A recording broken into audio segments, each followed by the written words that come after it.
कक्षा 9 हिंदी कृतिका इस जल प्रलय में। प्रस्तुत कहानी फणीश्वर नाथ रेणे द्वारा रचित बाढ़ का एक दृश्य को लेकर गांव की उपयोगिता का विशेष वर्णन किया गया है। मेरा गांव ऐसे इलाके में है जहां हर साल पश्चिम, पूरब और दक्षिण की कोसी, पनार, महानंदा और गंगा की बाढ़ से पीड़ित समूह प्राणियों के समूह आकर पनाह लेते हैं। पनाह माने क्या होता है? शरण आते हैं। जब ज्यादा किसी भी गांव में निचले गंगा के निचले सतह पे जो गांव है वहां पे बाढ़ आ जाता है तो लोग ऊंचे स्थानों पे जाते हैं, तो उसे क्या कहते हैं? पनाह लेते हैं, मतलब शरण लेते हैं, दूसरे स्थान पे जाए। पर गाय, बैल, भैंस, बकरों के हजारों झुंड मुंड देखकर ही लोग बाढ़ की विभीषिका का अंदाजा लगाते हैं। विभीषिका माने क्या है? भयंकरता। भयंकरता मतलब बाढ़ भयंकर मतलब बहुत अधिक तेजी से बढ़ रही है, अंदाजा लगाते हैं। परती क्षेत्र में जन्म लेने के कारण अपने गांव के परती माने क्या होता है? परती माने जो भूमि बहुत लंबे समय से बोई जोती न जाए उसे परती कहते हैं। क्षेत्र में जन्म लेने के कारण अपने गांव के अधिकांश लोगों की तरह मैं भी तैरना नहीं जानता, किंतु 10 वर्ष की उम्र में से पहले साल तक बॉय स्काउट, स्वयंसेवक, राजनीतिक कार्यकर्ता अथवा रिलीफ वर्कर की हैसियत से बाढ़ पीड़ित क्षेत्र में काम करता रहा हूँ। और लिखने की बात, हाई स्कूल में बाढ़ पर लेख लिखकर प्रथम पुरस्कार पाने से लेकर धर्मयुग में कथा दशक के अंतर्गत बाढ़ की पुरानी कहानी को नए पाठ के साथ प्रस्तुत कर चुका हूँ। जय गंगा 1947, डायन कोसी 1948, हड्डियों का पुल 1948 आदि छिटपुट रिपोर्टाज के अलावा मेरे कई उपन्यास में बाढ़ की विनाश लीलाओं के कारण चित्र अनेक अंकित किए गए हैं, किंतु गांव में रहते हुए बाढ़ से घिरने, बहने, भंसने और भोगने का अनुभव कभी नहीं हुआ।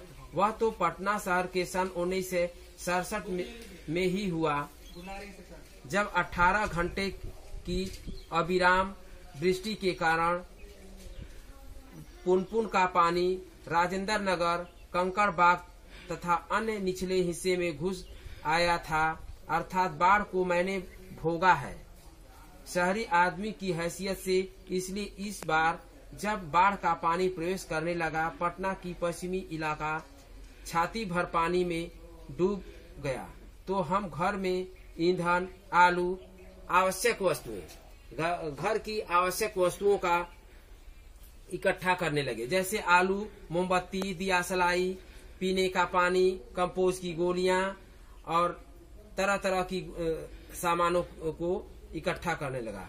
सुबह सुना राजभवन और मुख्यमंत्री निवास प्लावित हो गया। प्लावित माने जल से भर गया।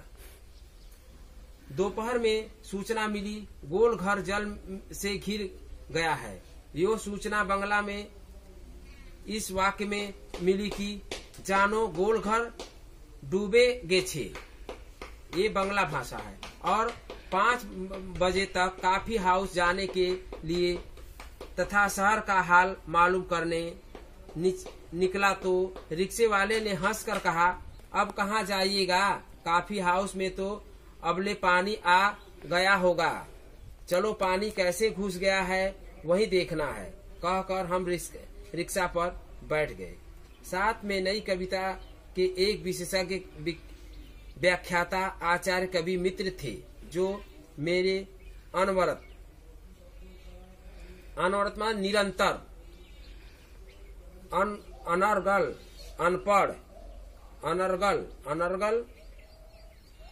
अनपढ़ गद्यमय स्वगतोक्ति से कभी बोर नहीं होते थे। धन्य है। Motor, scooter, tractor, motorcycle, truck, टमटम, साइकिल, रिक्शा पर और पैदल लोग पानी देखने जा रहे हैं। लोग पानी देखकर लौट रहे हैं। देखने वालों की आंखों में जुबान पर एक ही जिज्ञासा, पानी कहाँ तक आया।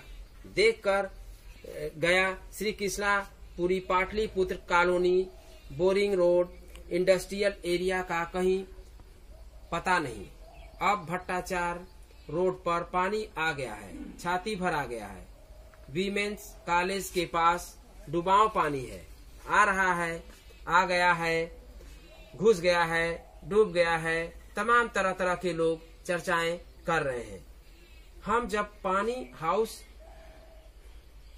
पानी काफी हाउस के पास पहुंचे, काफी हाउस बंद कर दिया गया था। सड़क के एक किनारे पर मोटी डोरी की शक्ल के गेरुआ झाग फेन से उछला पानी तेजी से सरकता आ रहा है। मैंने कहा, आचार्य जी आगे जाने की जरूरत नहीं, वो देखिए आ रहा है, आ रहा है। कौन? मृत्यु का तरल दूध। आतंक के मारे मेरे हाथ बरबस जुड़ गए और सभय प्रणाम निवेदन में मेरे मुंह से कुछ अस्फुट शब्द निकले। हाँ, मैं बहुत कायर और डरपोक हूँ। रिक्शा वाला बहादुर है, कहता है चलिए न थोड़ा और आगे। भीड़ का एक आदमी बोला, ए रिक्शा, करंट बहुत तेज है, आगे मत जाओ। मैंने रिक्शे वाले के अनुनय भरे स्वर से कहा, लौट ले भैया, आगे बढ़ने की जरूरत नहीं। रिक्शा मोड़कर हम अप्सरा सिनेमा हॉल, सिनेमा शो बंद के बगल में गांधी मैदान की ओर चले। पैलेस होटल और इंडियन एयरलाइंस दफ्तर के सामने पानी भर गया था। पानी की तेज धारा पर लाल हरे नियत विज्ञापनों की परछाइयां सैकड़ों रंगीन सांपों की विकृति कर रही थी। गांधी मैदान दानापुर गांव की स्थिति बाढ़ की चपेट में अनाच्छादित हो रहा है। हरियाली पर सनय सनय माने धीरे धीरे।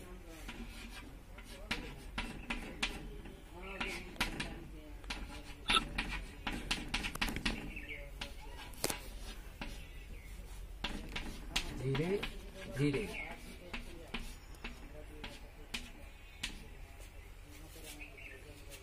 पानी फिरते देखने का अनुभव सर्वथा नया था। इसी बीच एक अधेड़ मुस्तंड, मतलब अधेड़ माने आधे से अधिक, मतलब 40 से ऊपर 50 वर्ष का, मुस्तंड मतलब मोटा आदमी, और गंवार माने जो कि गांव में लोग रहते हैं कम जानकार, जोर जोर से बोल उठा, ई जब दानापुर डूब रहा था तो पटनिया बाबू लोग उलट कर देखने भी नहीं आए। अब बुझो, अब तुम्हारे यहाँ पानी आ गया, अब तुमको पता चलेगा। मैंने अपने आचार्य कवि मित्र से कहा, पहचान लीजिए, यही है वह आम आदमी जिसकी खोज हर साहित्यिक गोष्ठियों में होती रहती है। उसके वक्तव्य में दानापुर के बदले उत्तर बिहार अथवा कोई भी बाढ़ग्रस्त ग्रामीण क्षेत्र जोड़ दीजिए। शाम के 7:30 बजे चुके हैं और आकाशवाणी के पटना केंद्र से स्थानीय समाचार प्रसारित हो रहा है। पान की दुकानों के सामने खड़े लोग चुपचाप उत्कर्ण माने सुनने के उत्सुक, उत्कर्ण माने जो सुनने के, उत्कर्ण माने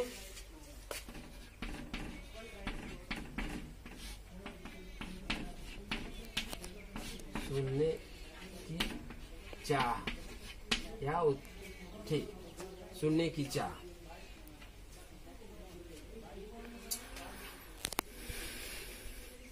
पानी हमारे स्टूडियो की सीढ़ियों तक पहुंच चुका है और किसी भी क्षण स्टूडियो में प्रवेश कर सकता है। समाचार दिल दहलाने वाला, कलेजा धड़क उठा। मित्र के चेहरे पर भी आतंक की कई रेखाएं उभरी, मतलब वो क्या शोकाकुल हो गए। किंतु हम तुरंत ही सहज हो गए, यानी चेहरे पर चेष्टा करके सहजता ले आए, क्योंकि हमारे चारों ओर कहीं कोई परेशानी नजर नहीं आई। मतलब कि मेरा गांव पूरी सुरक्षित था, इसलिए मेरे चेहरे पर कोई उदासी नहीं थी।